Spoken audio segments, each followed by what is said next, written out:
Hey, welcome back to Enlightened Tutors. They want us to know how many fewer average miles M should he drive? More specifically, they want an equation that we could use to solve for that, but we're not asked to actually solve for it. Okay. I know that our final answer for this question is an equation. What am I going to do? I'm going to pick a starting point.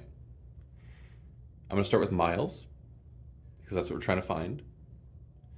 And we want to end up with dollars, because that's the goal. Spend 5 fewer dollars. So I'm going to start with M miles, okay? And then the goal here is multiply by a fraction and then multiply by another fraction. Why are we multiplying by fractions? Because this right here and this right here can best be represented as fractions. They have this word per.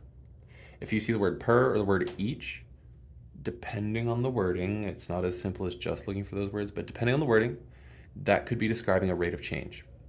Both of these are describing rates of change. This one is miles per gallon, and this one is dollars per gallon.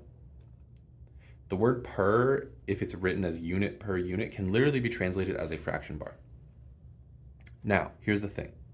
If I have 25 miles per gallon, I could put 25 miles on top and then 1 gallon on the bottom.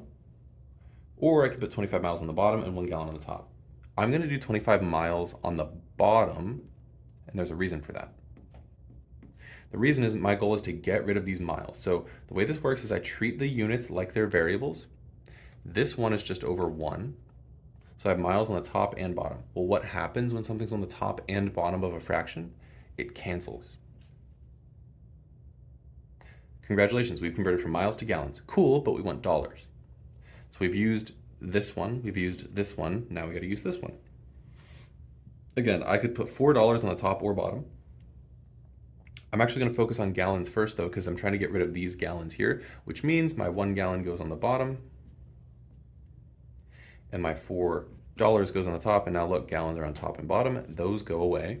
I'm going to do 4 over 25, because I've got 4 on top here, 25 on the bottom here, times M. This should equal my $5 less. That gives me answer choice D. For more practice problems and tips, follow us at enlightentutoring.com.